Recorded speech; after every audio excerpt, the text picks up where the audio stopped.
Committee will come to order, and the title of this hearing today is The Future of Turkish Democracy. Without objection, all members will have 5 legislative days to submit additional questions or extraneous material for the record. So ordered. Just over 1 year ago, I gavelled this subcommittee for a hearing that focused on the protests that were then going on in Turkey. At the close of the hearing, I stated my hope that Turkey would use the episode of turmoil that they were going through as a vehicle to move closer rather than further away from democratic government. Today's hearing seeks to address if my hope for democratic progress back then was well placed. Turkey is a strategically located American partner and a valued NATO ally. That is not hollow rhetoric.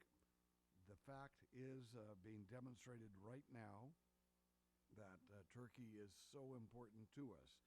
And with the creation of the Southern Gas Corridor, Turkey is poised to become a key energy transit country for the European Union. Turkey has also taken in a huge number of civilian refugees from Syria, most likely over 1 million men, women, and children. Those of us who remember history find it heartening to see Turkey, which had been in a killing match with different parts of the Kurdish community, is now a very positive force in the Iraqi Kurdish government and reaching out to its own Kurdish population to find areas of cooperation. Yet the relationship between the Turkish people and the American people is built not on geostrategic calculations, but on shared democratic values. I want to make it very clear that our discussion here today, our comments, and even our criticisms of the Turkish government, both former and current, are not aimed at the citizens of Turkey or are being done with great respect to the Turkish people themselves and, yes, the Turkish government.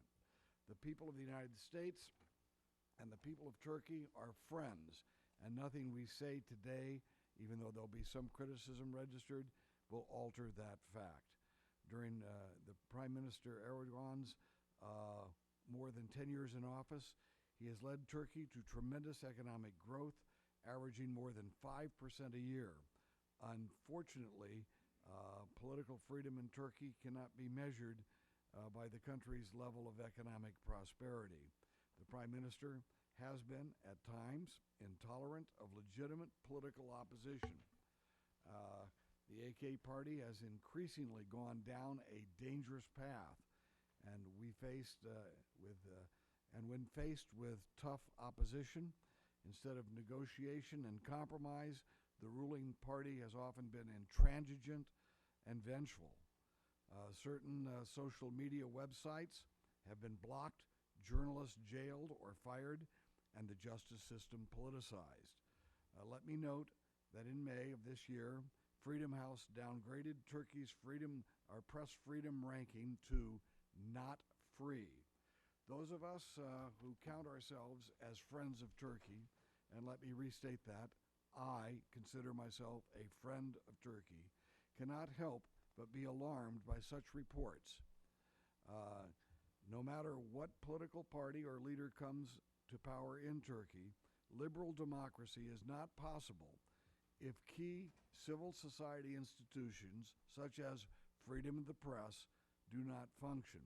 The United States wants Turkey to be a stable ally on the edge of the Middle East. And as the Middle East goes into such turmoil, it is even more important that we have a stable Turkey. But we don't want stability at the price of democracy. Our shared national interests stem from our shared democratic values.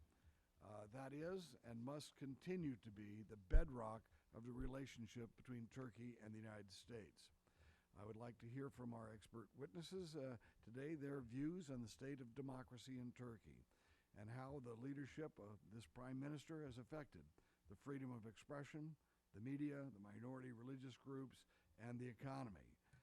And lastly, How can this Congress help to ensure that Turkey is on the pathway of expanding democratic rights for all its citizens and yet remains a valued strategic partner of the United States?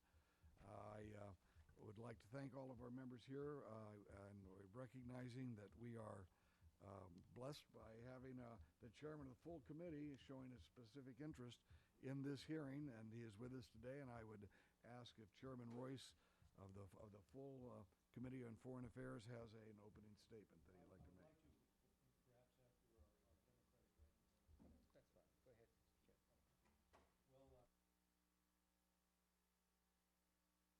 Thank you, Mr. Chairman. I'd like to associate myself with your remarks, Mr. Rohrabacher, and I'd like to also thank you for holding this important hearing. An overwhelmingly Muslim country, Turkey, is a NATO ally, as Mr. Rohrabacher indicated, and it's long been a secular democracy. And but I too am concerned, as is Mr. Rohrabacher, about recent events that indicate a shift by Prime Minister Erdogan away from democratic ideals. And my concern would be as that shift occurs and it reverts to more authoritarian rule, my concern is with some of the comments that I have seen made. One reportedly stated that democracy is like a bus ride. Once I get to my stop, I'm getting off. With that kind of commentary, and also with the use of strong arm tactics against opponents, this is what gives rise to concern. This approach was clearly demonstrated in the response to the 2013 protests, in which, and I understand the viewpoint there, but frankly it was treated as though the head of state regarded that as an illegitimate challenge. And it resorted to violence. It resorted to the dispersing of the crowds by violence. And a key target was the media. You had 153 journalists injured at that time and 39 detained by the police. Reporters Without Borders noted in their 2014 report on press freedom in the world that around 60 journalists were in detention in Turkey in 2013, including at least 28 held in connection with their work, making the country one of the world's biggest prisons for media personnel. In reaction to comments last year on Twitter regarding a corruption investigation involving his AKP party, Erdogan had an immediate response, and it was to vilify Twitter, stating, "There is now a menace which is called Twitter. To me, social media is the worst menace to society." A few days later, he moved to block all access to the site and followed shortly thereafter by banning access to YouTube. Freedom of religion is also threatened. According to the 2014 United States Commission on International Religious Freedom report, politically, religious freedom abuses are linked with the absence of democracy and the presence of abuses of other human rights, such as freedom of expression, association, and assembly. Religious minorities in Turkey suffer under strict controls governing their affairs, including their ability to choose their own church leaders, to manage and raise funds, own property, and even access to their historic sites of worship. The continued closure of the Orthodox Church's Halkith seminary by the Turkish government presents a fundamental threat to the ecumenical paracate. Despite optimistic claims by Turkish leaders in 2011 that the revised foundations law would allow all church properties to be returned within a year, a majority of properties remain confiscated.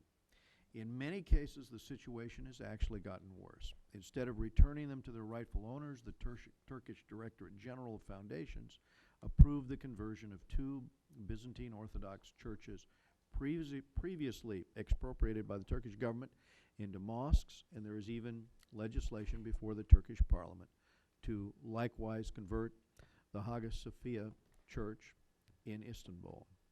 Many believe these actions constitute a move to eradicate the presence of the Christian heritage in Turkey since it first arrived there 2,000 years ago. That is why I am pleased that a few weeks ago the committee passed my legislation, H.R. 4347, which will not only call on Turkey to return these properties, but also enact a report requirement to hold Turkish leaders accountable for progress on this issue. By committing ourselves to acting on such legislative measures and by holding hearings on the situation in Turkey, it is my hope that Congress will send a clear message that the Turkish government must renew its commitment to democracy and the basic human rights for all of its people. And this would be the foundation for a closer U.S.-Turkey relationship. And thank you again, Mr. Chairman. Mr. Chairman, we appreciate your particular interest in this hearing and joining us today, and appreciate your opening statement. Now I have an opening statement from the ranking member, Mr. Keating. Well, thank you, Mr. Chairman, and thank you for holding this important hearing. I'd like to thank today's witnesses for joining us, and minority witness Mr. Chaptai for your participation on what's turned out to be a very diverse panel. Thank you all. I'd also like to take a moment to recognize the Turkish hostages that are still missing over a month after they were taken from the Turkish consulate in other locations in Mosul. And we hope for their safe passage back home to their families. Turkey is an important U.S. ally in a very different part of the world, and as Ranking Member Engel and I discussed in a recent letter to The Economist, their membership in NATO cannot be understated. Mr. Chairman, if you allow me, I'd like to insert that letter into the record this hearing. So ordered. Thank you, Mr. Chairman. Nevertheless, challenges in the relationship remain. I'm interested to hear our witnesses today discuss their thoughts on what happened to the so-called model partnership, the role that domestic politics plays in Turkey's foreign policy decisions, and how this ultimately affects the U.S. Like all democracies, including our own, there are bumps in the road, but with upcoming presidential elections in Turkey, it's important to gauge how long these bumps in Turkey will persist and what impact they'll ultimately have. It seems as though in the preceding months and years, we witnessed a steady intensification of crackdowns on protests. Authorities have at times even arrested doctors treating injured protesters, and lawyers demanding more accountability and transparency within the judiciary. We've also witnessed the blocking of important communication tools, such as Twitter and YouTube.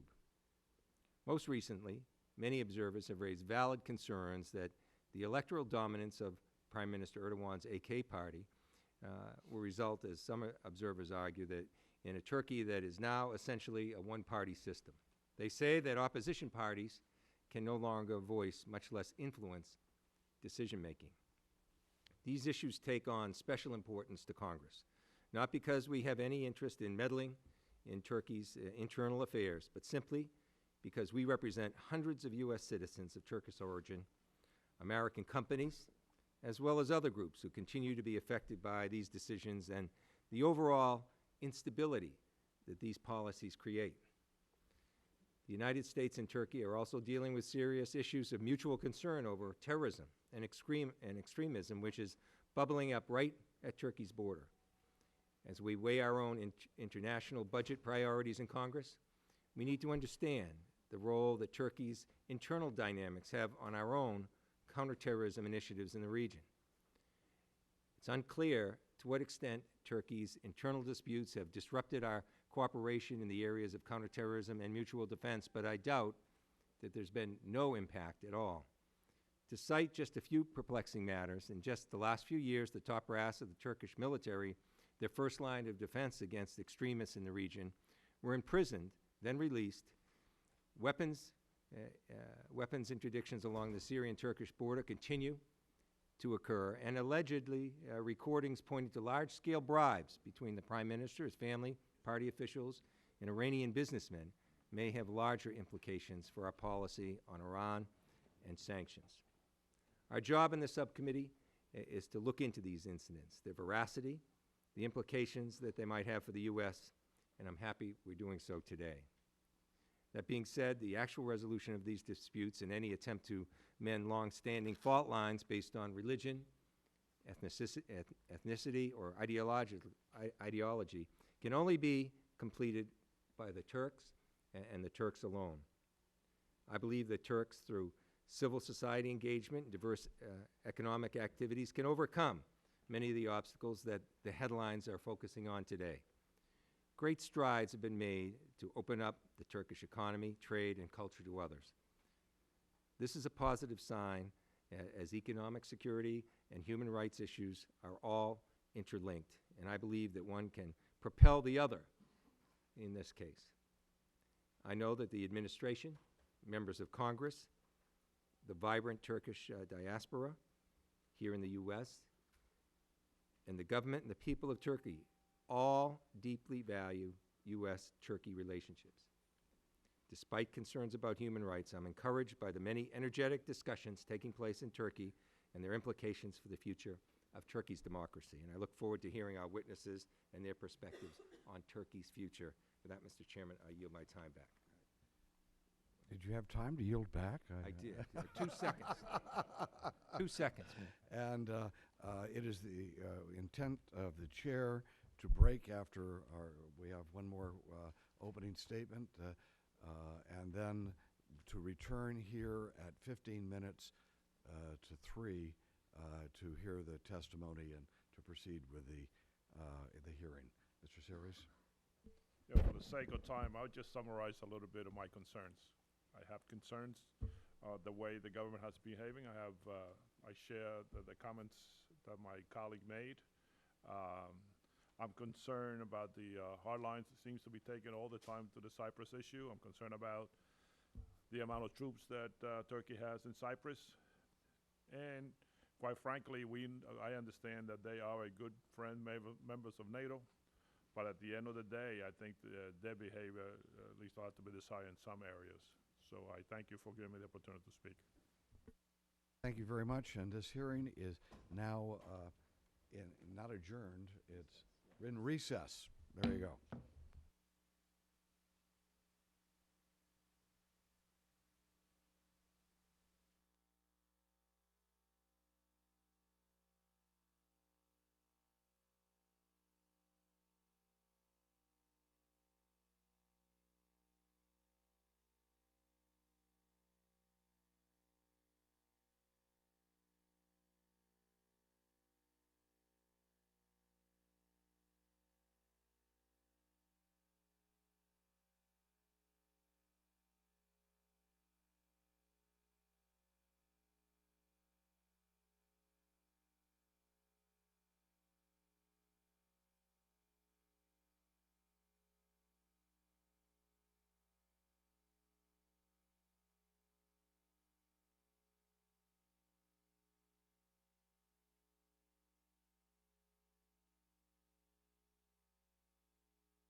I do not believe that the ranking member will be upset if I proceed with just the introduction of the witnesses. So when he gets here, we will be ready to have the testimony. So I call this hearing back into order, and I want to apologize about if I mispronounce names. With a name like Rohrabacher, I've had my name mispronounced forever. So, but it's okay. Okay, our first witness today is Nate Shenkan. Okay, got it. Who is a program officer for Freedom House. He has been closely following media freedom in Turkey and co-authored the Freedom House's special report on Turkey earlier this year. He has previously worked as a journalist in Central Asia and earned his master's degree from Columbia University. We then have with us Professor Elizabeth Perdomo. Okay, thank you. She's a visiting associate professor at the Fletcher School of Law and Diplomacy at Tufts University. She also previously served as vice chairman of the United States Commission on International Religious Freedom and earned a doctorate in political science from MIT. I'd also like to welcome back Dr. Sooner, and it says Chaptai, got it, who is the director of Turkish Research Program at the Washington Institute for Near East Policy. He is a widely published expert on U.S.-Turkish relations and who has regularly testified before Congress. He has earned his doctorate from Yale. Then we have Mr. Hakan, okay, here it comes, Taşçı, got it. And he is executive director of Tashkan, the U.S. Representative Office of a large confederation of Turkish businesses, which represent thousands of companies in Turkey. And before his current job, he taught economics at the University of North Carolina at Chapel Hill and earned his master's degree from Belkent University in Turkey. And then we have Dr. Kalay, is that it? Kunuch, and the last name? Kanak. Okay. Pardon me. I'm the weakest at name pronouncing. So he is a resident scholar at CETA Foundation here in Washington. He also is assistant professor of political science at Pennsylvania State University at Erie, and the professor and earned a PhD in political science from Syracuse University. And I'd like to welcome all of you today and also express my gratitude to you for your testimony. And we will wait another couple minutes, but in the meantime, let me just explain that if you could keep your remarks to 5 minutes, you can submit remarks that long for the record. But if you could put them down to 5 minutes, we can then get to some questions and answers and perhaps some dialogue. And I am a little bit hesitant about starting the actual testimony until one of our members of the minority members are here. So with that said, well, I could tell a few jokes if you'd like. It says,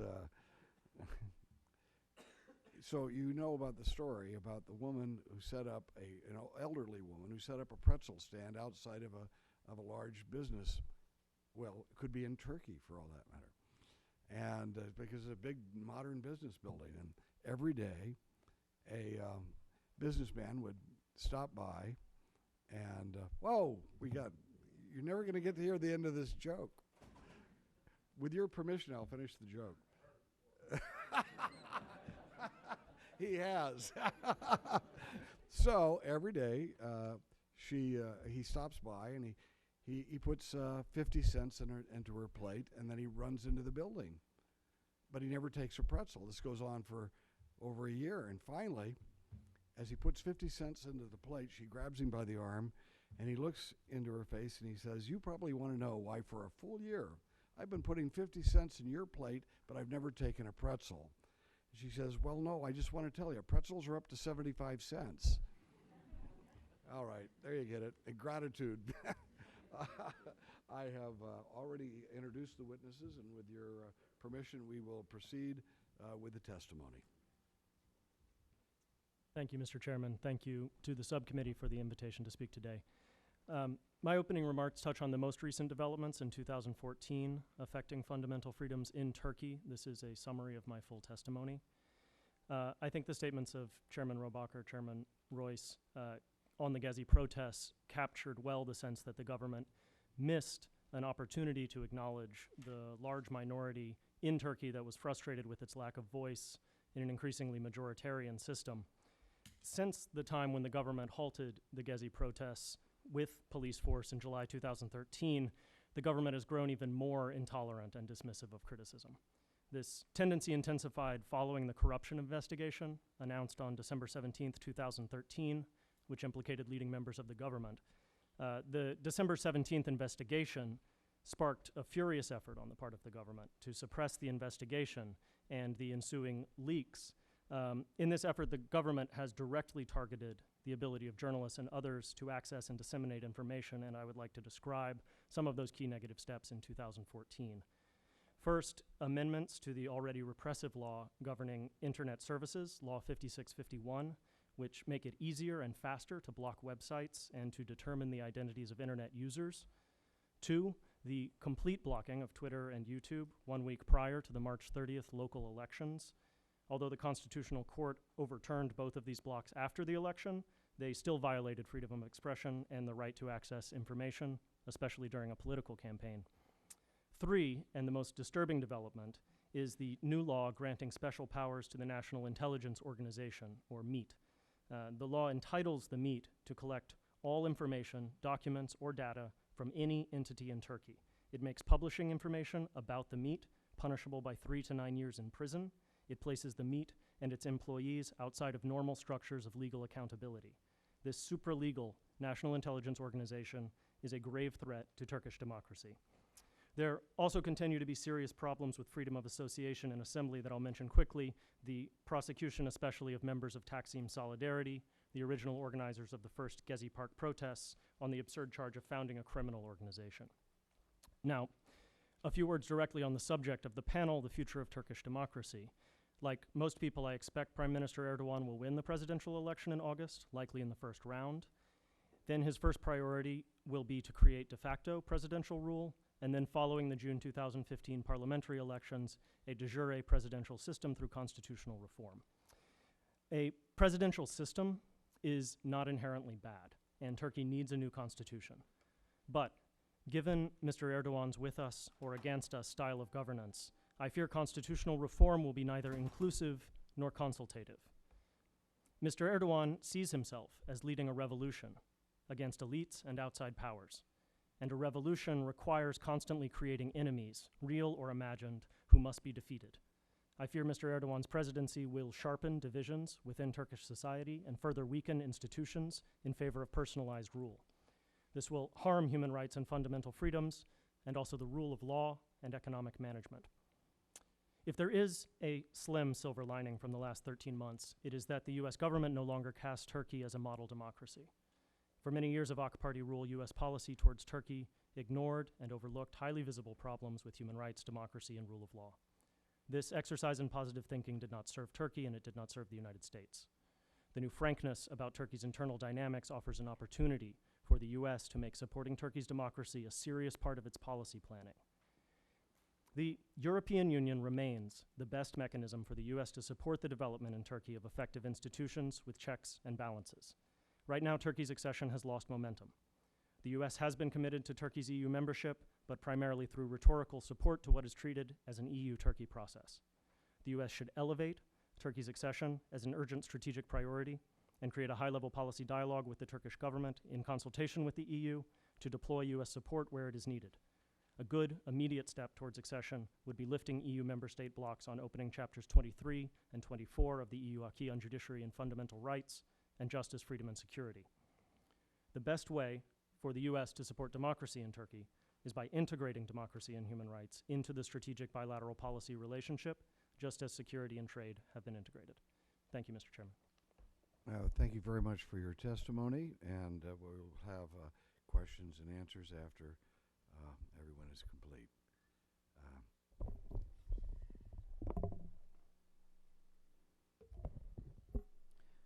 Good afternoon, and thank you as well. I want to express my thanks to the subcommittee and to the committee for...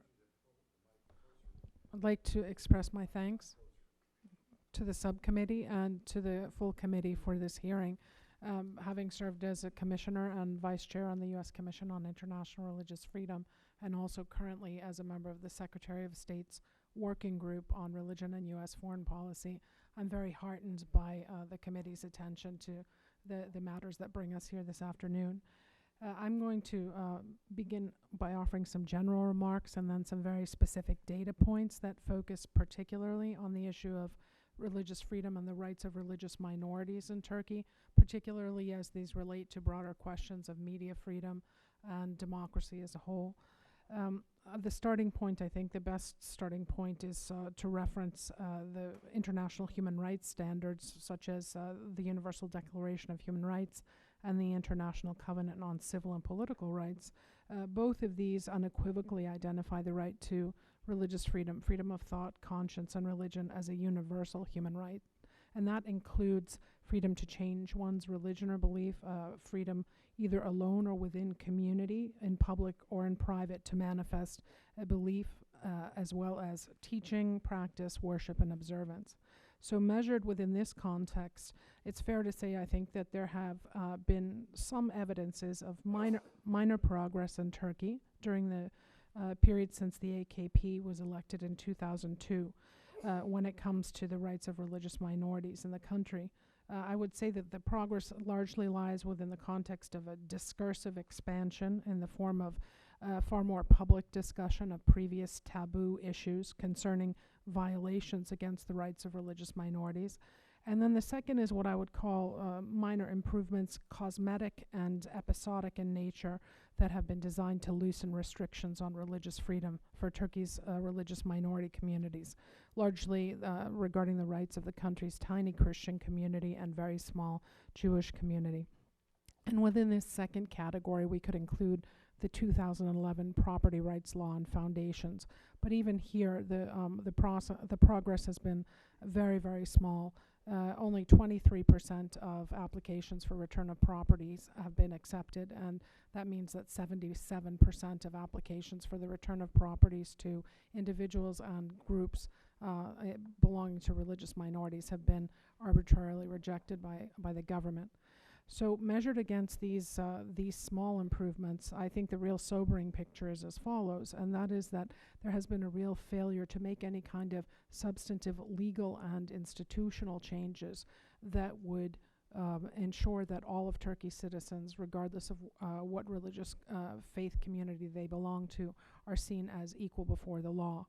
And there are a few emblematic examples, I think, that underscore this point and which speak to, again, the corrosive effects of religious freedom violations on Turkey's democracy. Some of these were mentioned in brief in the opening remarks, but I think they're worth emphasizing. A quite aggressive Islamization strategy that's been based on the conversion of Christian churches into mosques over the last 2.5 years alone. The conversion of the Church of St. Sophia and Trabzon, and then St. Sophia at Iznik into functioning mosques, and then the declared commitment of the AKP government with no response to the contrary by opposition party members to convert the Church of Hagia Sophia in Istanbul into a functioning mosque, and that's actually a UNESCO World Heritage Site. Second example, the continuing interference in the internal governance structures of Christian and Jewish minority communities in Turkey by the Turkish state, imposing arbitrary citizenship requirements for election to hierarchical positions. Third example, prohibitions continue on religious education and especially on the training of clergy. The Greek Orthodox Theological School of Halki remains closed after more than 40 years, and the Prime Minister, as well as senior members of his government, declared publicly that there's absolutely no legal impediment to reopening the Halki school, that it's a political issue, pure and simple. Two other examples, and I'll move to close. One particularly concerning example, the Turkish state's continuing use of a racial coding system for its religious minority communities. They're called ancestry codes, and accordingly Greeks, Armenians, Jews, Syriacs, and others, presumably in that category Roman Catholics and Protestants, are coded 1 through 5 by the Ministry of Education, the Ministry of Information, and the Population Directorate. And that racial coding system has been designed to exclude those groups from government, as well as to facilitate massive property expropriations and citizen revocations. And then finally, the comprehensive religious cleansing policy that's been pursued systematically for 40 years by the Turkish Armed Forces and the Turkish Cypriot authorities in Turkish-occupied Cyprus. It'll be 40 years on this coming 20th of July that the Turkish Armed Forces set up occupation in the north of the island. And when I say religious cleansing, I mean the cleansing of any kind of presence of Christian communities in the occupied north. That's living human beings as well as religious patrimony, everything from churches, monasteries, cemeteries. They have been desecrated. There's been a systematic looting and black market sale of movable artifacts from those properties. And there are, continuing limitations on the ability of those tiny, less than 400 members of the Christian community there to worship. What does all this mean?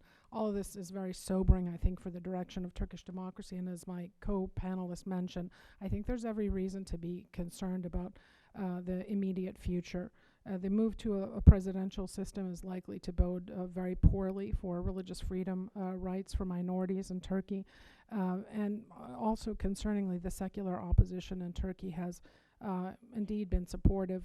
In fact, they're the architects of most of the legislature that exists in Turkey that have violated the rights of the country's religious minorities. In terms of the United States and our commitment to religious freedom, I would reinforce the remarks of my co-panelists and also encourage the committee to move expeditiously for the passage of House Resolution 4347, and also to work with the U.S. Commission on International Religious Freedom around issues related to the violations of religious minorities in Turkey. Thank you.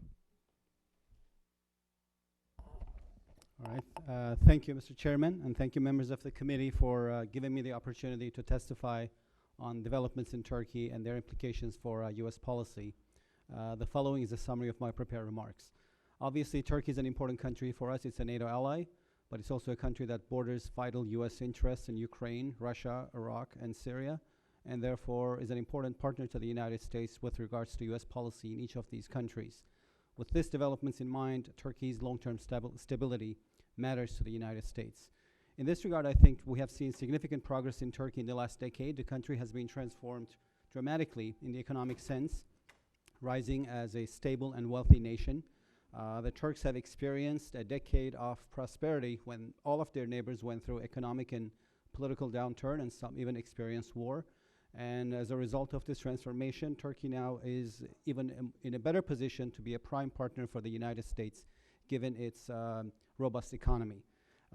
As I point out in my recent monograph, The Rise of Turkey, if I can make a shameless plug, Turkey has become a majority middle-class society in the last decade, and this has huge ramifications. This is a country now that's on the cusp of becoming history's first large Muslim majority, universally literate society. The country is connected to the global society in ways that cannot be reversed, and these are refreshing developments.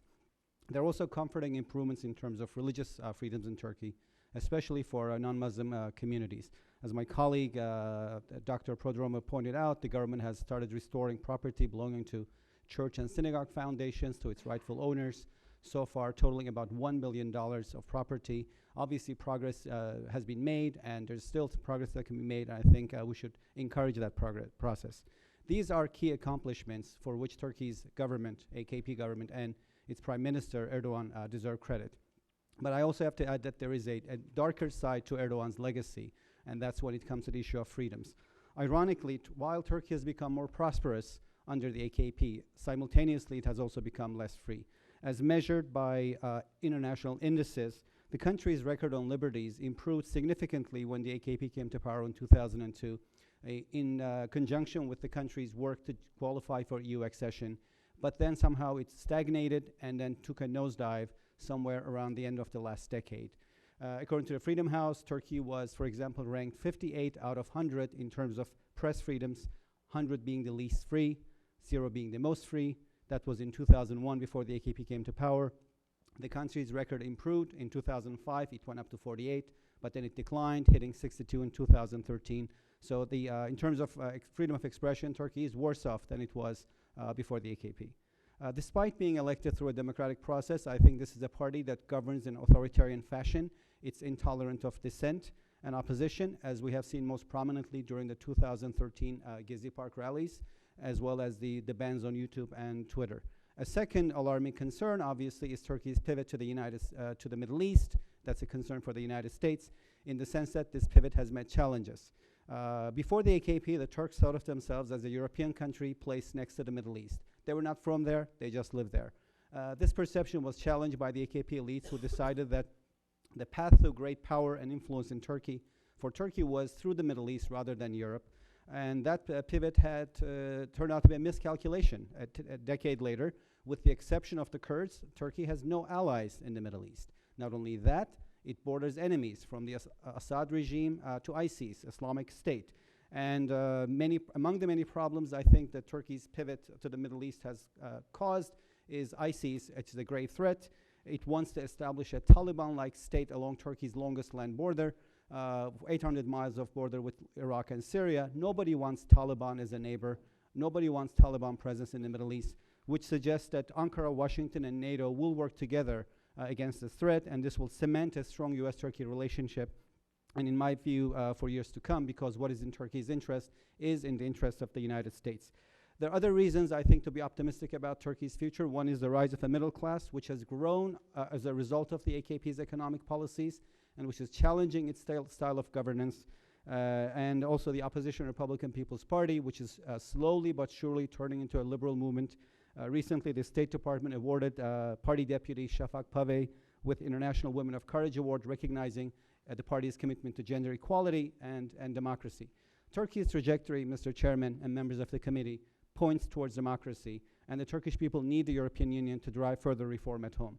And I think the ISIS threat has caused many Turks to clamor for the day when their country stayed out of the Middle East and looked to Europe. So we stand at an opportune moment for a pivot. Washington should capitalize on this, relying on Turkey in combating ISIS, as well as promoting the country's repositioning towards Europe. The Middle East may not have panned out the way the Turks hoped, but Turkey can still be a major power. It can be a major European power. Turkey is of vital interest to Europe and therefore to the United States. Its location, its proclivity to capitalism and democracy make it an important ally. Washington and Ankara share interests, and Turkey's path will have great strategic importance to the United States in situations ranging from Ukraine to Iraq to Syria for years to come. Thank you very much. Thank you very much. Dr. Kanat? Thank you, Mr. Chairman. I'm deeply honored to discuss Turkey with you, and I greatly appreciate the invitation to do so. And my statement, you have my statement. This is the summary of my statement. Democratization in Turkey has been a long and challenging process, and despite some bumps and concerns, Turkey's track record with the democratization and societal transformation demonstrates that there will not be a reversal from democracy that will drag Turkey back to authoritarianism. There are a couple reasons that Dr. Çağatay also mentioned. One of them is democracy has been made possible in the last 10 years, in part due to the rise of a middle class whose demands center around a more inclusive and representative governance. This new and growing social class has opposed any top-down approach in politics and has challenged the political and social engineering of previous decades. The class is now almost 50% of the population, and economic indicators demonstrate that it will continue to grow in the coming years. It will be unlikely for this group to cede any democratic gains in the coming years, thus preventing any political party or actor from bringing Turkey back to the illiberalism of previous decades. Second, and related to this middle class, especially its youth, is more integrated with the world today. There's a growing number of active social media users that connects and interacts with the users worldwide. The political and social demands of these citizens are increasing as they become more exposed to other cultures, and they have increasingly used social media to express those demands. Third, despite some criticism, the Turkish government itself also recognizes the structural problems in Turkish democracy, which have been partly the residues of previous periods, and which needs to be resolved. In his vision statement for the presidential election, for example, Prime Minister Erdogan made the democratization as the first of his 3 pillars in his party, candidacy platform. The Prime Minister's recent statement of condolence to the Armenian victims of the events of 1915, an apology to the Alawites for the Dersim events, can also be considered as a step towards this direction. Furthermore, the current government has also realized that it is politically expedient to favor democracy. Every political reform the government has promoted has increased the strength of AK Party and contributed to its electoral victories, and it doesn't seem likely for the AK Party to change this course in the coming future. Lastly, the European integration process will continue to play an important role in Turkey's democratization. Despite the declining enthusiasm of Turkish public, mostly because of the discouraging statements of some European leaders about Turkey's potential membership, the EU process is still considered the most significant foreign policy dimension of Turkish politics. In order to avoid any disruption in its political and economic relations, Turkish government and society will not allow its democratic standards to fall short of the Copenhagen criteria again. Overall, Turkey appears to be on the right track for democratization. However, it still has some significant problems. Most of these challenges are structural ones, which may require more time, energy, and cooperation from other parties. One of the most significant challenges lies in the formation of democratic institutions that will protect the democratic achievements of previous decades. Particularly in Turkey, an independent, impartial, and credible judiciary is needed to consolidate the process of democratization and strengthen the rule of law in the country. The judiciary has always been a major political actor in Turkey, and as such, the public trust in the judiciary has been lower than in other democratic states. Although the referendum and legal reforms brought some improvement, there are still major problems. The majority of Turkish citizens' opinion that recent events were an attempt to launch a coup via the judiciary demonstrates the depth of Turkish people's mistrust to that branch of government. If Turkey wishes to consolidate and improve democracy, the judiciary must also heed its responsibility to be an impartial and independent body. Moreover, the government in the last 10 years has implemented many reform packages. However, these half fixes of rights are no longer sufficient to satisfy the wishes of Turkish people. Consequently, a democratic and civilian constitution is necessary in order to guarantee freedoms and liberties in the country. Drafting the constitution must be an inclusive and pluralistic process to be considered a valid social contract. It must equally address the concern of all citizens in Turkish society in regards to freedom of religion and media and expression. Finally, Turkey must develop a more powerful opposition that has a democratic, inclusive, and representative vision in order to harness the support of the new middle class so that it can push for further democratization in the country. If not, Turkey will continue to face the problem of a weak and not very credible opposition as it did in 2011 and 2014 elections, where the main opposition parties failed to act as a viable alternative to the AK Party. On the one hand, this situation of absence of opposition leaves the AK Party as the only party in the political arena capable of producing policy. On the other hand, failure of opposition parties fosters mistrust for the political parties in general in Turkey, which fuels increasing street politics. In summary, Turkey's path to democratization has been a challenging and convoluted one. However, the country has undergone an irreversible transformation, and the next step its leaders must take should be to consolidate the country's democratic gains by building institutions, drafting a civilian constitution, and responding to the democratic demands of a rapidly changing society. Thank you very much. Thank you very much. And next we have Mr. Taşçı. Thank you, Mr. Chairman, and members of the committee for giving me the opportunity to testify on the future of Turkish democracy. The following is summary of my prepared remarks, and I'm a little bit sick and sorry about that. AKP government transformed Turkey into an upper middle income country with strong middle class and more than 20 powerhouse Anatolian cities in last decade. In order to overcome middle income trap, however, structural reforms are essential, in specifically tax code, institutional structure, and the judicial system. Turkey's growth model is dependent on the capital flows and foreign energy resources.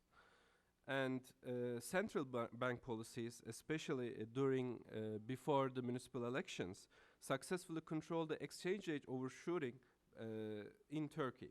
And independence of central bank, which is increasingly undermined by Mr. Erdogan during the process, has been a key factor for combating inflation and financial stability. Another investor worry is problems with rule of law and diminishing economic and political checks and balances. Having tamed the military and crushed political opposition, Mr. Erdogan consolidated his power by suppressing media and dissent to a large extent. Disproportional use of force and harsh rhetoric against Gezi Park protesters sparked an outcry inside Turkey and abroad. Mr. Erdogan has presented events as an international conspiracy to undermine his government and portrayed dissenters as traitors. A similar pattern was evident during the corruption scandal of last December, which implicated sons of 3 Turkish cabinet ministers, high-level bureaucrats, and government-friendly businesses. Among the suspects are Rıza Saraf, an Iranian businessman dealing with gold trade in sanction era, and Yasin El-Kadı, a businessman who used to be in UN terror list for 10 years. Instead of complying with prosecutors, Mr. Erdogan presented corruption investigations as a coup effort led by domestic and international actors, such as US Ambassador, influential preacher Fethullah Gülen, and the interest lobby. In a clear attempt to obstruct justice, thousands of police officers and hundreds of prosecutors have been purged or reassigned. Turkish parliament, dominated by ruling party, passed legislation which seriously threatens independence of judiciary and provides almost immunity to intelligence. This is a huge setback for rule of law and accountability in Turkey and quite anti-democratic laws. Mr. Erdogan launched a fierce campaign against the Gülen movement, a major independent social force for democracy and modernization in Turkey, blaming it for masterminding the corruption investigations with the help of sympathizers in the bureaucracy. Pro-government media follow with orchestrated headlines and lies. PM is not shy of publicly declaring this a witch hunt. Thousands of bureaucrats were discredited, demoted, or reassigned without any evidence of wrongdoing. Guilt by association has become the norm. Witch hunt has taken a toll not only in bureaucracy but also in civil society, business community, and media. He calls Gülen movement sympathizers in public messages as viruses, assassins, leeches, traitors, spies, and vampires, canceling public tenders, changing zoning of existing structures. Mr. Chairman, was he talking about Fox News? No, no. Thank you. Canceling public tenders, changing zoning of existing structures, revoking mining permits, deploying tax inspectors, rejecting venue rentals for programs are among the common practices. Members of my organization, Tuskon, a leading business NGO, face government retribution if they don't resign from membership. Bankasya was nearly bankrupt due to orchestrated defunding efforts by the government. Without any indictment or charge, Mr. Erdogan presses on US government to extradite Mr. Gülen, who lives in Pennsylvania as a legal resident. White House had to issue a rare correction after he suggested that Mr. Obama agreed to comply with him. Media affiliated with the movement that maintains its independence is a constant target. Private tutoring centers will be closed starting June 2015 because of 25% stake of the movement. Erdogan government heavily lobbies against the movement's peaceful and successful educational institutions in more than 150 nations, and some closed already due to pressure. Undermining peaceful and constructive civic initiatives, which offer an antidote to extremism and violence, is a disservice not only to Turkey but to the world. Witch hunt and smear tactics is not limited to Gülen circles. Businessmen, associations, and media who come from different ideological backgrounds are under intense pressure to either comply or face consequences. According to press reports, 100,000 small and mid-sized businesses were profiled based on their donations, flight arrangements, and other confidential data. AKP leadership tries to justify recent anti-democratic practices, pointing out to electoral victories. However, Professor Ömer Taşpınar describes this overturn as transformation from tyranny of Kemalist minority to tyranny of majority. Prime Minister Erdogan thinks his election victory with 43% in March 30 municipal elections have cleared him and his party associates from the corruption allegations as well. He does not hide his ambition to force constitutional boundaries to make executive and legislative branches, if not judiciary, subservient to him. And one last thing, Erdogan government deserves a credit with its continued commitment to resolution of Kurdish question. And finally, Turkey is a strategically important country for the West as a relatively successful democratic and free market experiment in a volatile region. Turkey's Sufi interpretations of Islam represent a powerful alternative to violent extremism. Therefore, it's imperative for friends and allies of Turkey in the West to support and engage with Turkey on its democratic and economic journey. Turkey's continued EU accession path is essential for reforms. TTIP, Transatlantic Trade and Investment Partnership, might open a new and an important gateway for Turkey's future integration with EU and the US. One must not lose hope with the future of Turkish democracy and economic potential. Despite occasional downturns, Turkey has historically always found a way to recover. Thank you very much. Mr. Connolly, with the permission of the committee, and I'll say here objection, but Mr. Connolly will be treated as a member of the committee. I thank my friend. All right. Well, let me just ask some, well, first of all, let me just note, I accept that there is criticism and just criticism of Turkey or any other country. What we need to do is make sure that that criticism is within the perspective of what is happening in other countries and what is the norm, and whether Turkey is operating as a norm or whether or not Turkey is headed in the wrong direction, which is not the norm. And let me just go through a few things here. You were mentioning about the doctor, what was going on in Cyprus. Although this is not a hearing on Cyprus. This is a hearing on democracy in Turkey. Are there mosques on in the Christian areas that have not been and property from in the Christian areas of Cyprus that are also being your criticism on of how the Christian churches and properties are being treated in the Muslim side of Cyprus? What about in the other areas? Is there a balance there somewhere, or is the Turkish side is way more repressive against Christians than the Christian side is against Muslims? The only reason that I introduced what was happening in Turkish-occupied Cyprus was because I think it's a very useful metric for the overall quality of democracy in Turkey.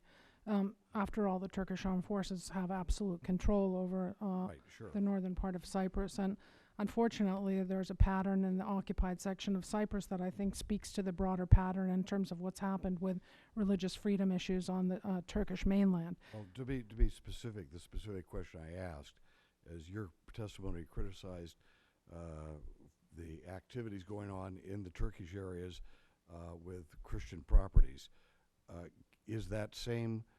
can that same criticism be leveled in Christian areas to Islamic properties? No, absolutely not. Okay, good. That's what I'm looking for. Because we had a bill about return of Christian properties, and by the way, I am in favor of return of properties to people who they belong to, whether they're Christians or Muslims. But there was a hearing that we had, and I have also heard that there are Muslim properties and mosques in Greece, for example, that needed to be addressed as well. And what we need to hear, what we need to find out is it a just criticism of Turkey alone? We as people who believe in freedom and treating people decently would hope no countries participate in this, but also we have to make sure we're not singling out one country for criticism that is of activities that are going on in all countries. Let me ask about the censorship there. And we did have, at this time, is the internet censored in Turkey? It's a complicated question. There are upwards of, I believe the number is around, upwards of 30,000 internet sites that are blocked in Turkey. Blocked. So blocked by whom? Blocked by the government, blocked by the So we have telecommunications 30,000 authority. sites that are blocked by the government. That's correct, and that includes sites that a democracy might also recognize Like as pornography, as being gambling. there could be legitimate reasons for blocking sites. The question is How whether many of them are? How many would you say are? we don't know because the government doesn't release a list of sites. This number is gathered by an NGO. The government stopped releasing a list, I think it was 3 years Well, ago. we have a testimony from this witness that says that the government's relying on social media to promote progress in their country, and we have another testimony here saying that we are blocking all of these sites, but we don't know whether or not how many of them are political or they may be very legitimate blockage. Well, what we can say is that the process for blocking sites is not transparent. It is not able to be contested by the owners or the users of the site, and has been the subject of European Court of Human Rights ruling on this issue, a 2012 ruling, Yildirim v. Turkey, which held that the law that I'd mentioned that was amended in my remarks, 5651, that this law was not in line with the European Convention on Human Rights, which is legally binding upon Turkey. And the court said that Turkey needed to revise that law. They did not do so. They made these amendments this year that actually made the problems worse. Okay, well, let me get to the, we've mentioned again the judicial activity involved with some of these questions. We heard one of our witnesses talked about the purge. Which one of you? The purge of the judiciary? Someone, all right. But we heard from another witness that traditionally Turkey's judiciary is political and politicized. So is it a purge to kick out certain people of a political persuasion when they themselves probably took the spot of someone because they were more in tune with that political persuasion? So is that a justified criticism then? I'll give you a chance to answer that. Mm-hmm. I can say a few words on it. I mean, as I said in the beginning of my remarks, judicial system was always a problem in Turkey. It didn't start in December 17th or during the Gezi protests or even before. But the problem is the people who were not problem in December 16th becomes problem in the judicial system in December 17th. Which happens? I mean, what happened in that period? Like 2 days after the December 17 investigations is filed, they said this is very big case, and they appointed 2 new prosecutors to the system. Now 3. And 2 of those 3 signed the imprisonment of the suspects. Then those 2 were again purged.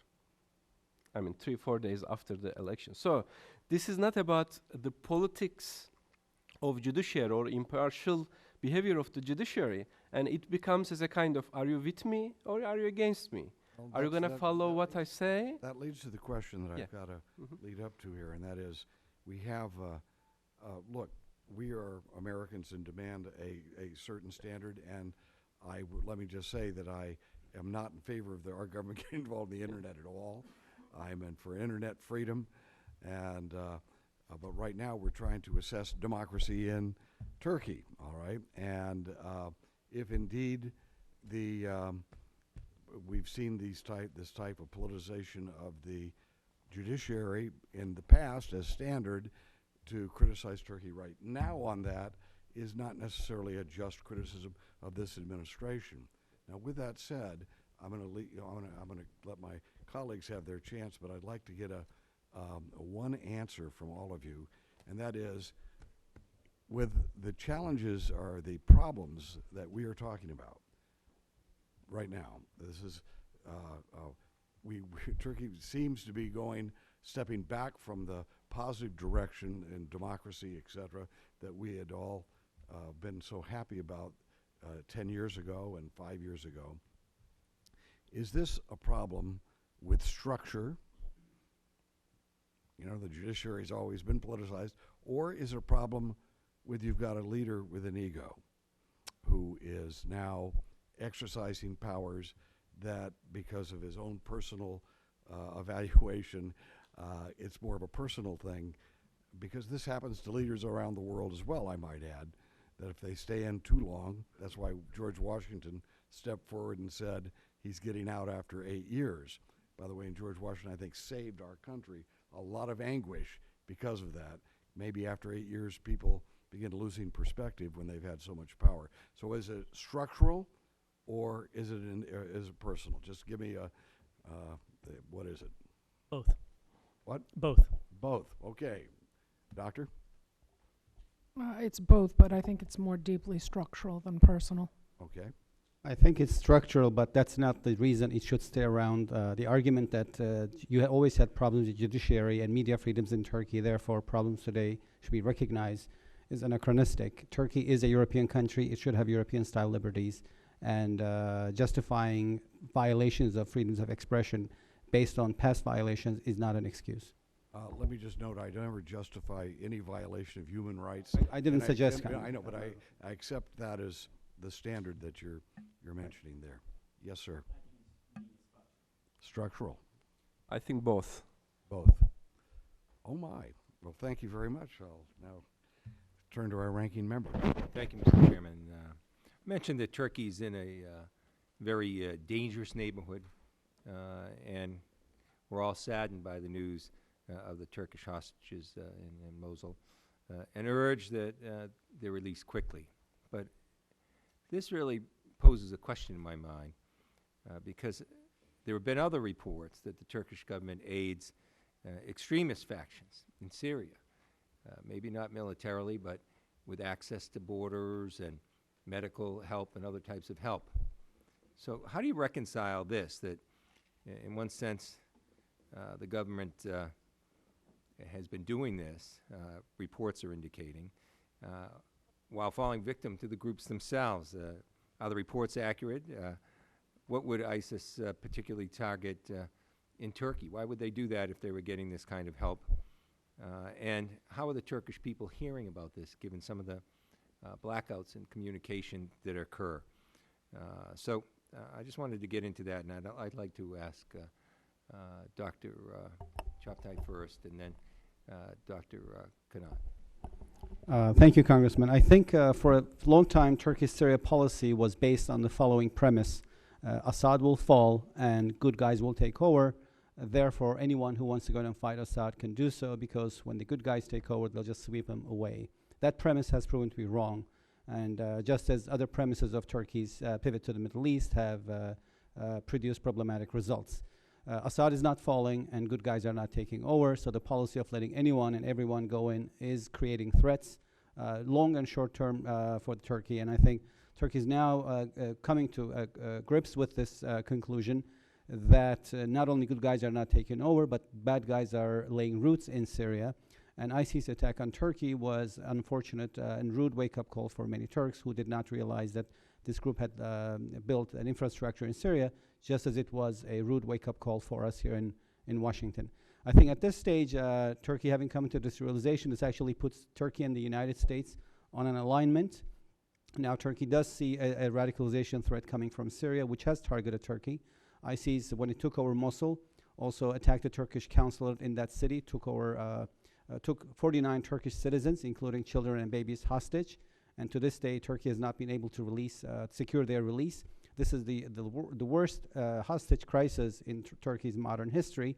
And the threat comes from a radical group next door, ISIS, that has grown in Syria. To me, this suggests even closer Turkish-U.S. cooperation on Syria on the issue of radicalization, because now ISIS is as big a threat to Turkey as it is to any other country in the region. And is that sifted down to the people, that viewpoint? Yes, I have seen recent polls. In fact, today, just before we started this hearing, Turkish support for the government's Syrian and Iraq policy has plummeted for the first time under 50%. This used to be 70%, 76% support in 2011. Now it's 41% support for government Syria policy. Take it in your answer that you thought there was some type of aid that was there at least before. Has that ceased? I wouldn't call it aid, Congressman. I think it was a policy of basically anticipating that whoever went in would be cleaned out eventually. I think Turkey is now basically coming to grips with the realization that this is a long-term problem and it will work closer with U.S. and European allies. Okay, Dr. Kanat, you want to comment on that? I agree with some of Dr. Chaptay's statements about this. Turkey and Syria has more than 500 miles border without any geographical terrain, so it's very difficult to control the borders. When Turkish and Syrian relations were extremely bad in 1990s, there was a huge landmine that basically military post and everything. But since the improvement of the relations and rapprochement, Turkey removed this, and Turkey and Syria had good relations and no visa requirements, and it was basically an open border. Now, after the Arab Spring and the starting of the Assad regimes killing its own people, there is this major problem. There is this border, a huge border, 500 miles border, and it is very difficult to control who is entering and who is not in those circumstances. Turkey and United States launched a actually initiative, anti-terrorism initiative, and Turkey and both countries contributed to this $500 million last year. And about the ISIS, there is starting from the emergence of this threat, Turkey basically indicated several times that ISIS may be a major threat, not only for Turkey but for the region as a whole. The remaining seconds, if I could, And I'd just like to ask Mr. Toshji, the business community, when they're hearing these things, when they're hearing about issues about separation of powers, rule of law issues, can you just comment on what the dial and the closure of communications like YouTube, and can you just comment what the conversation is among the business communities, and you can touch on the Soma mining disaster as well. What's the chatter in the business community, just briefly, because so it doesn't go too much longer over time? What's going on in Turkey is a big concern for many business people as well. For example, I'll give a couple of things which are in my prepared statement as well. TÜSİAD chairman, for example, one of our competitor, let's say business association, chairman said, we need rule of law. He made a comment about rule of law and the importance of rule of law for international investors. And the response was, he's a traitor. He got the reaction in a public mass that traitors. And after 3 or 4 months, a very unusual thing happened, and he resigned because of his own business interests. And now they have a new chairman, which had his first meeting with the Prime Minister and the other cabinet members as well. And I'm sure he is here as well. American Turkish Council Chairman and CEO Jim Holmes is one of the leading business person, or like one of the leading person who represents the business community in United States. He's the chair of ATC. His institution are blacklisted, and his conference, which they held just last June, and 33rd of that conference was happened, and the Turkish government was blocked it, and they didn't come to the event, and he sent his resignation because of that one. So, this kind of treatment is not unique to one institution or another. For everyone, you have to comply, you have to be silent, or you have to face the consequences. Thank you. I think you've given us a flavor. We did ask other business groups if they were interested in this hearing, and I want to thank you for being here, because I think much of the progress that Turkey will have and that we will have together with Turkey will be grounded on economic activities, and certainly some of the concerns you raised are concerns that may affect that progress. Thank you. I yield back. And as the chair noted in the opening statement, quite often economic progress can be short-circuited and cut off if the political system does not match the progress going on in the economic system. Mr. Rees.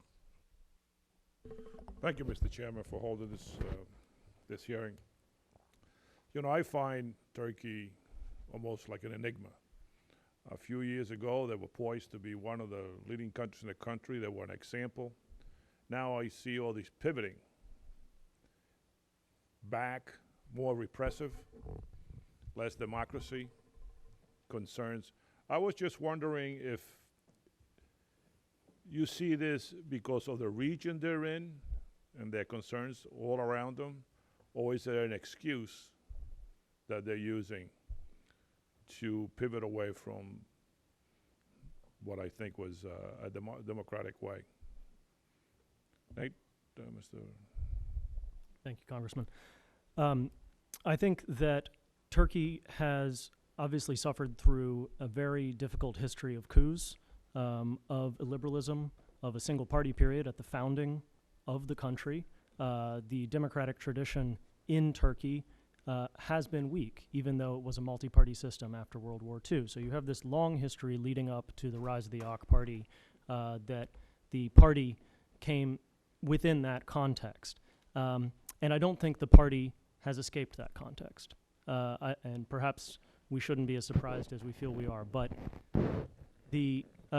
what we're seeing is the AK Party, after this period that Dr. Chaptai mentioned, in the early 2000s, when the EU accession process was more active, when the AK Party was more actively courting a liberal democratic trend, for several years, I would say at least going back to 2007, we've seen the party led by the Prime Minister reinstituting many of the habits, reenacting many of the habits of the illiberal state. And because the mechanisms of the illiberal state are still there, in the judiciary, in the police forces, to a certain degree in the culture, that is finding fertile ground. And it is something that can be enacted, and it is something that is developing. Would you like to respond? Thank you, Congressman. I think Turkey is a democracy, remains a democracy. It has free and fair elections. It's pivoting away. Governments, I agree with you, governments can be voted out. I think the trend we're seeing is not that it's undemocratic. It has a democratic government which does rule in authoritarian fashion. And I think that suggests a consolidation of two branches of government in one hand, executive and legislative. And if Prime Minister Erdogan is elected as president, he'll also appoint judges to the high courts, also holding power over judiciary. But Turkey does remain a democracy. It has a robust democratic institutions, and the governments are voted in and out democratically. You know, they also, in my eyes, are very sensitive to anything in terms of the Armenian genocide or the recent that we did in the committee. Well, yeah, come on. The return of the properties, the churches, and everything else. I had a senior moment, I guess. I should say that, right? But I mean, how can I say this? I don't know. I just see it as turning away from all the good things that they have done. I mean, I even see, I know we're not supposed to bring out the Cyprus issue, but they act like thugs.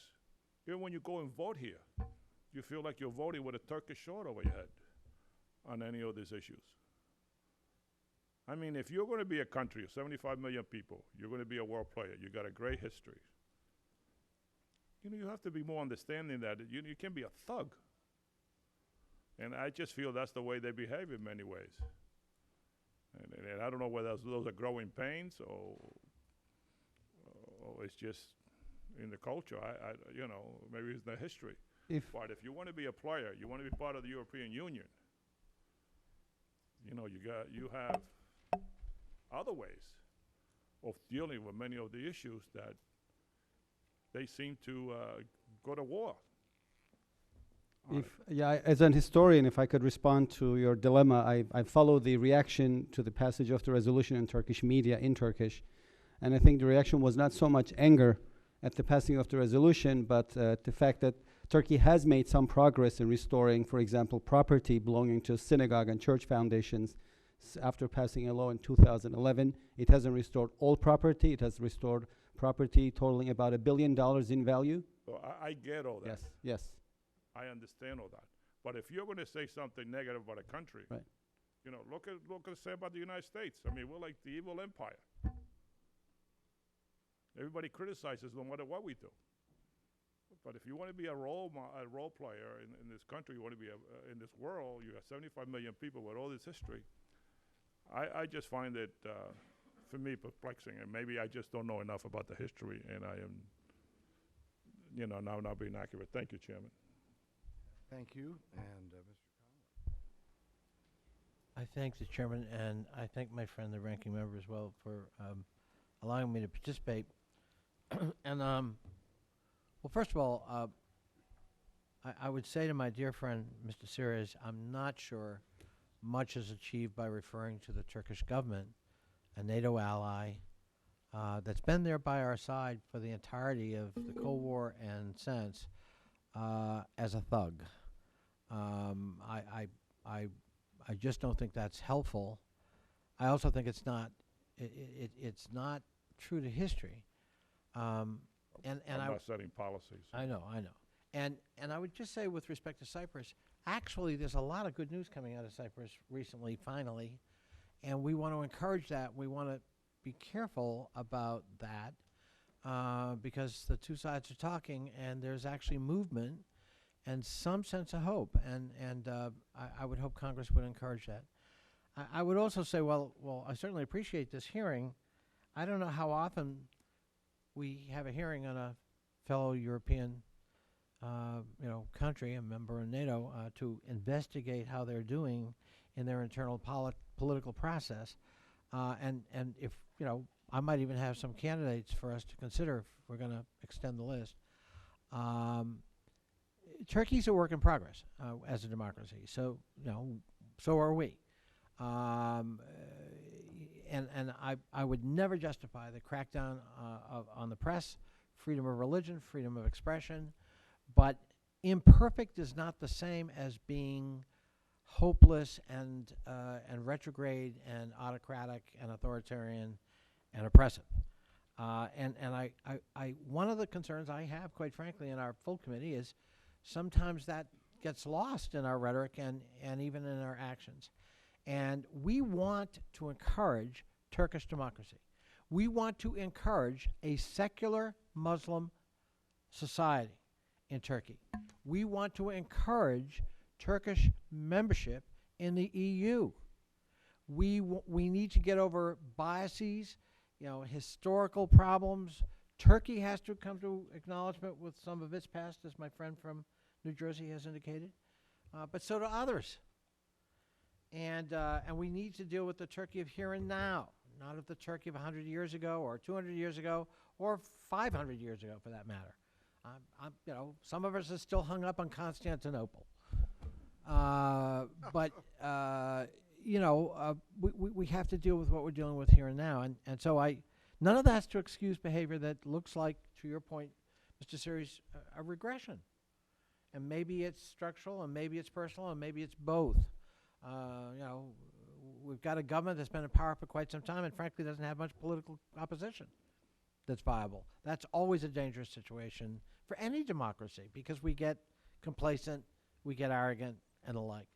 So let me ask, starting with you, Mr. Tashi, from the business community's point of view, do you believe that the Erdogan government is regressing, that in fact we are risking democratization, democratic institutions with some sense of arrogance of purpose with this current government?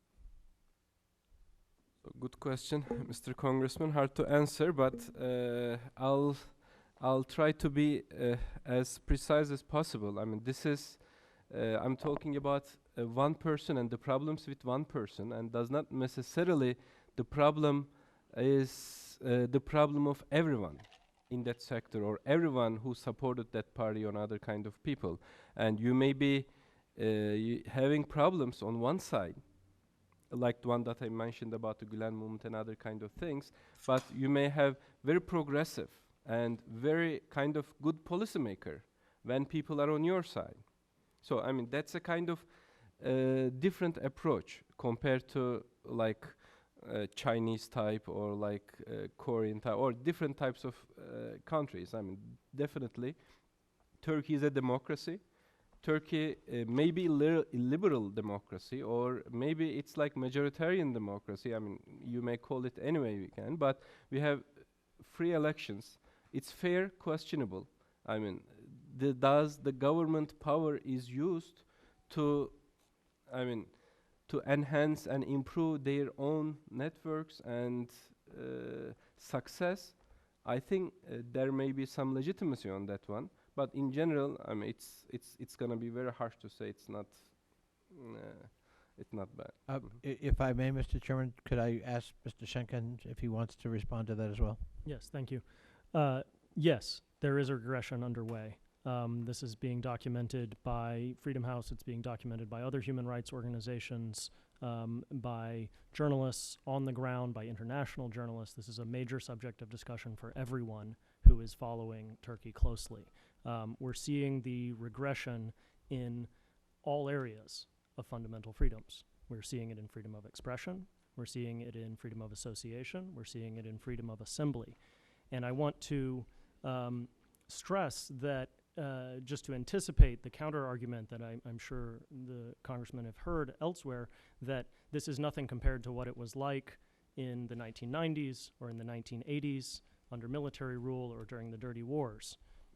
That's true. That doesn't mean that that is the standard for Turkey. Turkey is, as we've said repeatedly, an EU member candidate country. It is also a signatory to the European Convention on Human Rights, which is legally binding. There are a whole host of ways in which Turkey's aspirations and the standard to which Turkey holds itself are much higher. Thank you. Congressman, if I may, Yes. if I may also. It's Yes, I'd like to I jump. agree with you, Congressman, that what we're seeing in Turkey is overall progress, and that should be recognized, primarily because the country has come a long way, especially in the economic sphere, and that's significant. Countries cannot be transformed politically unless they are transformed economically first. So Turkey has done the first part of this tough task. It has become a majority middle-class society, and that is a legacy of Prime Minister Erdogan.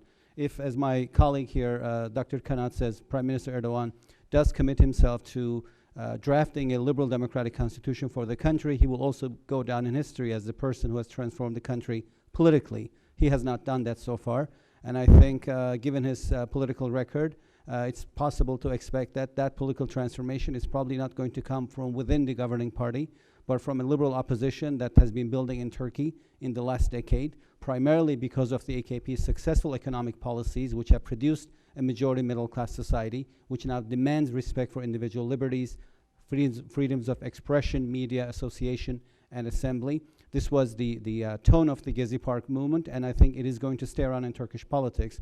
So we could conclude that Prime Minister Erdogan has transformed Turkey economically, but it's the liberals, and I'm using the word liberal here not in the American sense, but in the European sense. It's the liberals who are committed to democracy who will transform Turkey politically. I think thank you. I think part of this discussion is about authoritarianism is as Prime Minister Erdogan is winning the election and becoming the predominant leader in Turkey. And we have to understand that not all predominant leaders are prone to authoritarianism, not always. And when you see the reform packages, especially in the Kurdish question, the historic process that we are having right now, and the condolences that were offered for Armenians, this couldn't be happen with a predominant leader. And we have to understand that democratization is a moving target. And I totally understand that for some in Turkey, the current level of democratization may not be enough, and comparing constantly with the 1990s or the previous decades may not be a good way to understand this. So I think it's a moving target, and it's a learning process at the same time. But both Prime Minister Erdogan and AK Party government actually, and AK Party government, from the reform processes that they were in right now, and from their determination to write a civilian and pluralistic constitution, they gave the signal that especially the period after the elections would be a more democratic process, a new democratic process, actually. You've been most generous. Thank you, Mr. Chairman. Actually, it is the chairman's policy that people have a chance to answer the questions, and if there is a discussion that's getting to an important point, that we don't put that 5-minute rule into effect as a way to cut off some people from getting down to some truths that we're all looking for. With that said, Mr. Lowenstein, I know will take 20 minutes. Lowenthal it is, pardon me. Mr. Lowenthal will take about 20 minutes now. Thank you for offering me a half an hour to speak.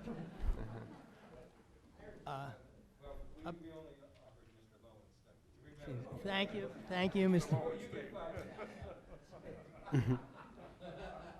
It's okay, maybe an improvement. You know, I don't know what question, I want to kind of frame it in my concerns. About 6 years ago, and I was a member of the California State Legislature, we took a visit, some of the leadership in the legislature, to Turkey, and it was a time of great excitement. It was a time of, I think, the second term of the AKP party. We met with leadership in the Justice and Development Party, not with Mr. Erdogan, but with others just below.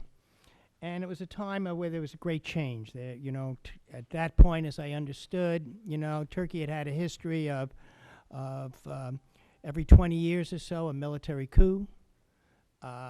And the party was trying to reduce the role of the military at the time, he was in a major battle with the generals to reduce their power. He was also, I remember at that time when I was there were great newspaper stories about the fight between the justice system and his wanting to replace and many of the justices because of some of the tremendous corruption that had taken place historically. There was greater freedom. There was discussion on the streets. We met with women's groups in terms of the role of women. And so it was a time of great hope and aspiration. We spent time with families. We didn't stay in hotels. We spent with families as we went across the country, visiting schools. And synonymous with this, and with this tremendous support, was a greater amount of religious toleration. And we kept meeting with people who were very much pro-AKP party, and also some of the people who were in the Gulen movement, who were very synonymous and very similar, and really talked about how it was not a threat. Unfortunately, while this has happened, I've been hearing more and more about the threat to religious freedoms that are taking place. That a movement that was seen as not really anti or pro-government was really talking about the role of education, the role of people, the role was now beginning more and more to be perceived as threatening. And so my question is this so? Is this really what's going on? I'm sure you've talked about it. And I realize that over time, governments change. It's now been almost... he's been, the AKP was, which I believe before 2002 was not even a major party at all. It was really, it's been only now 14 years as a party, but it's been a party that's been in power for 14 years. So I'm really concerned about what the future holds and whether this apparent, as what I heard before, slide away from democracy, slightly, maybe not totally, but some of this movement, and this lack of religious tolerance is really so, and what role can we play in both supporting Turkey and also supporting a movement towards democracy? Yes? I think that your observations are correct, that there has been backsliding, and also there are some danger signals when it comes to religious tolerance. I think it's important for us to understand that when we speak about secularism in Turkey, and Turkey is a secular democracy, Turkish secularism has in no way meant freedom of religion from the state. The Turkish model of secularism has been premised on the absolute state control over religion in civil society.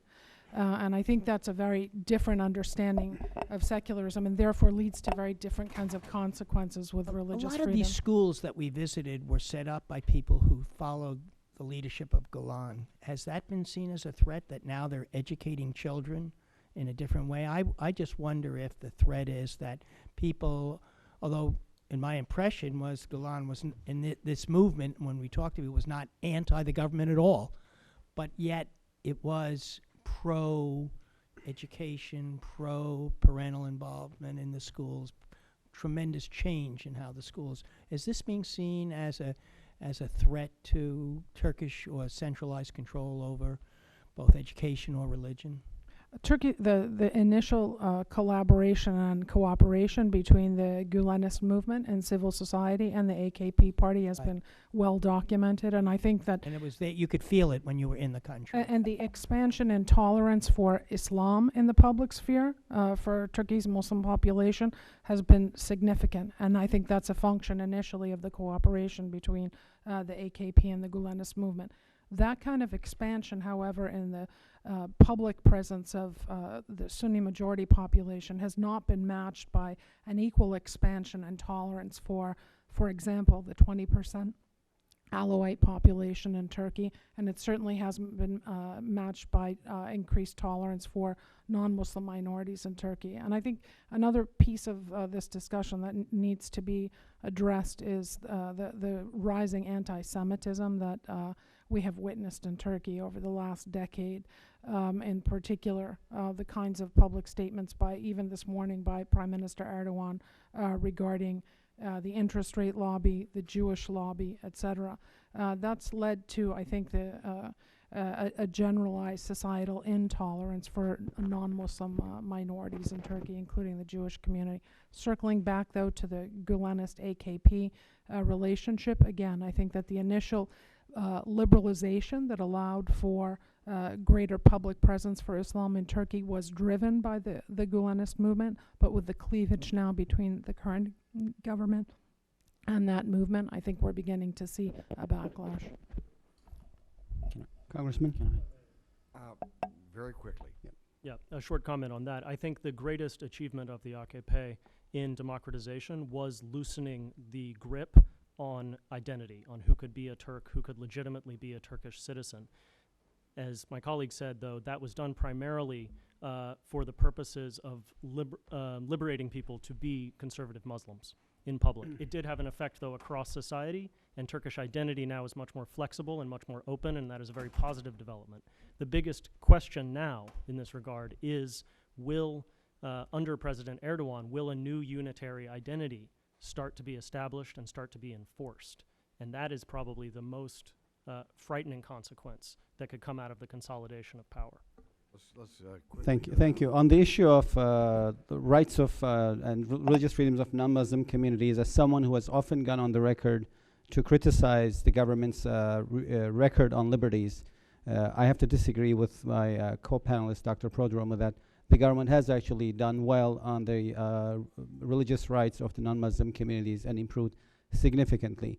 I have visited this Greek Orthodox Sumela Monastery, Armenian Akdamar Church in the last years. They were both restored with government funds, public money. Public money has been spent now to pay for utility bills of churches and synagogues, a practice that the government has been doing for a very long time for mosques. That is equality, if that could be construed as such.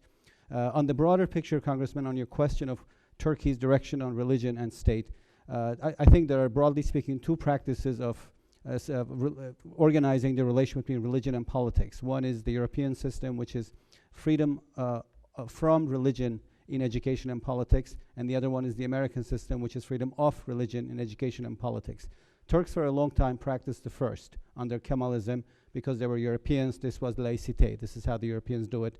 They have switched to the second model, the American model, from freedom from religion to freedom of religion, education, and politics. I think Turkey needs both to move forward because it's a country that has Muslims and non-Muslims. It has shades of Islam. It has shades of practice or the lack thereof. And to accommodate this diversity of Islam and as well as non-Islam and faith and non-faith and practice and non-practice, Turkey needs to be a country that provides for not just freedom for religion, education, and politics, which is what it does now, but also freedom from religion, education, politics. These two, I think, will be the way to move Turkey forward. Thank you. I want to add a couple things to the religious freedom side. And the Sümela Monastery and Akdamar Church was renovated and restored. And in Sümela Monastery, actually, after 100 years, the first liturgy services took place in 2012. And same in 2013 in Akdamar Church, after 88 years, the first liturgy services taking place. So there is improvement in rights of non-Muslim community in Turkey.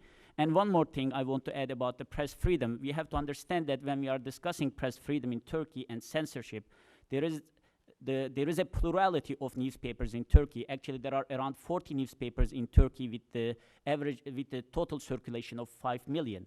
And 65%, 60% of these newspapers are anti-government, and you can see all kind of anti-government news in these newspapers.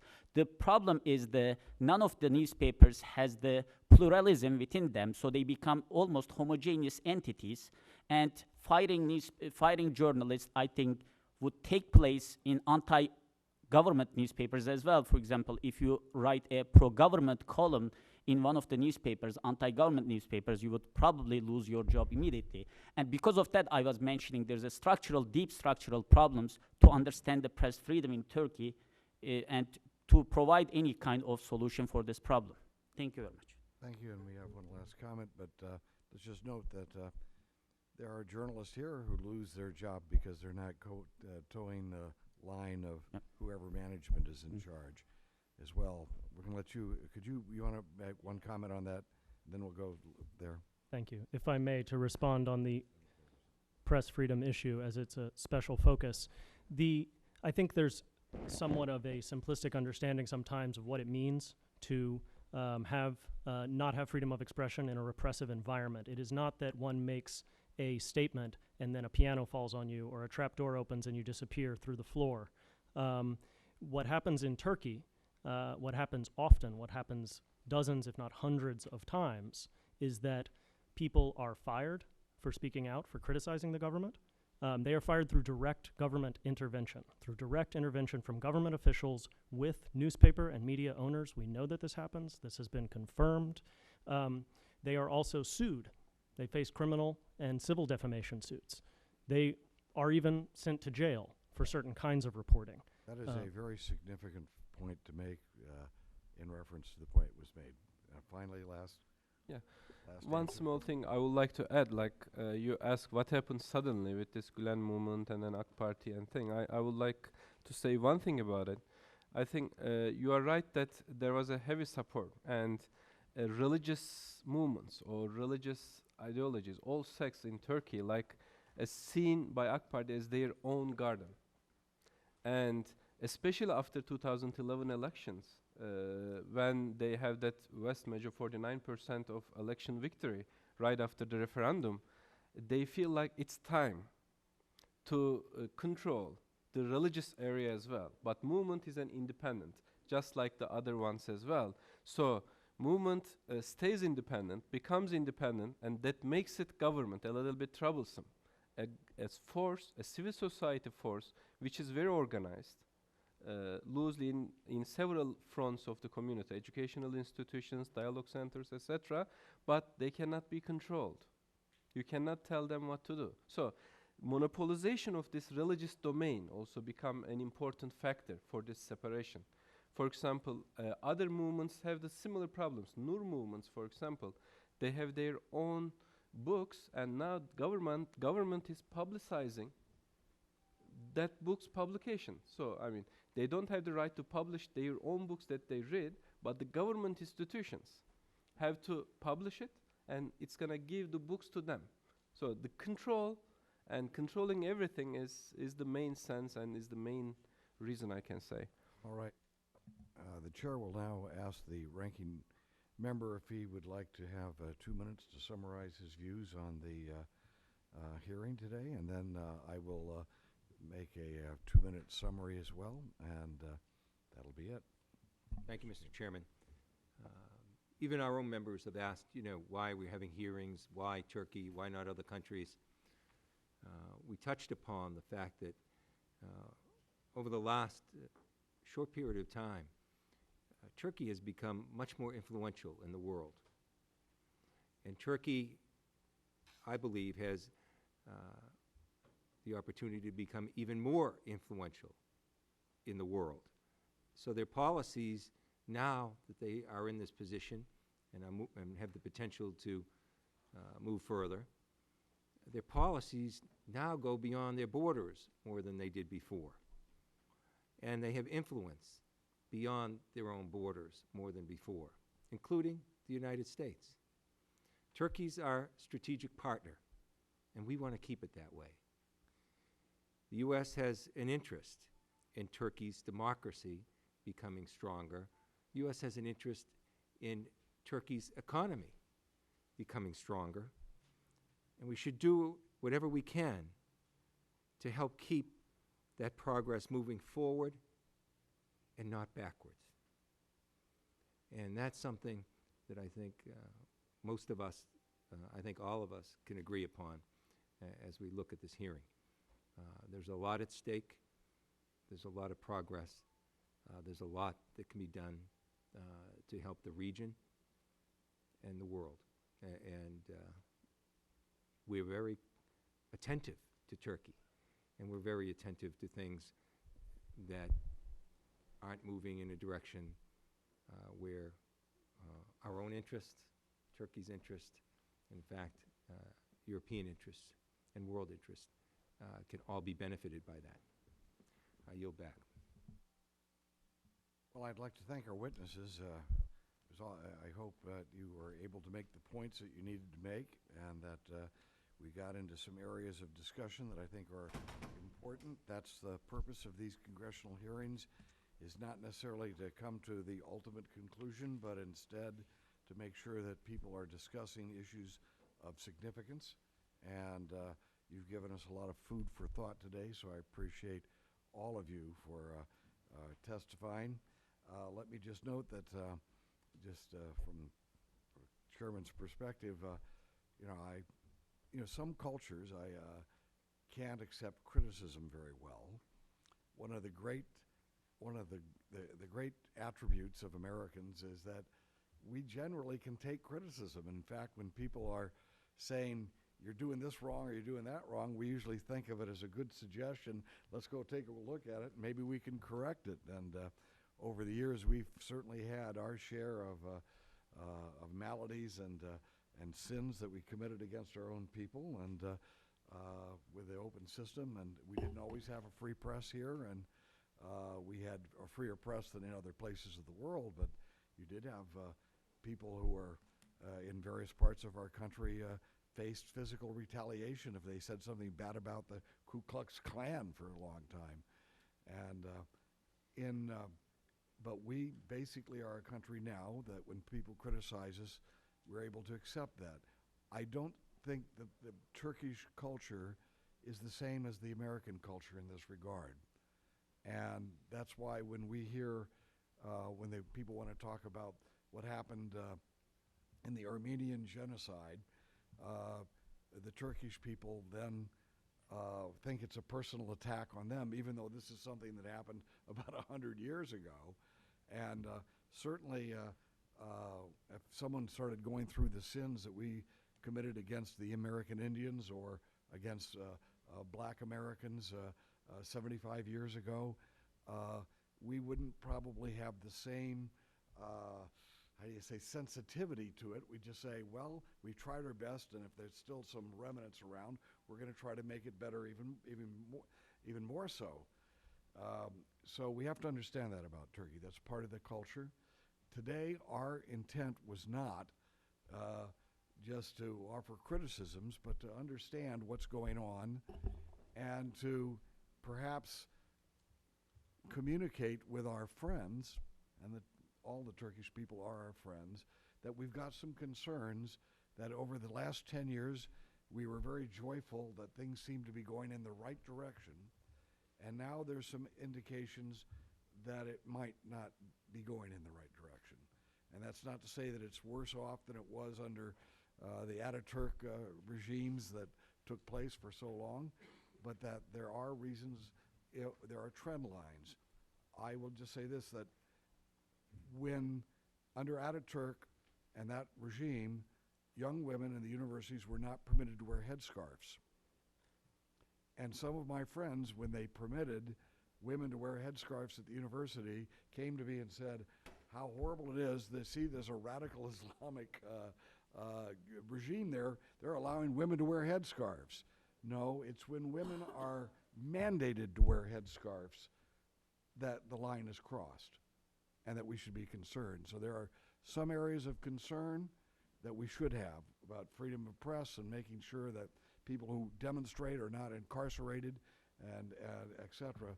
But there's but we always have to put this in perspective and try of what's going on in other countries, but also and how it relates to our basic principles as a people.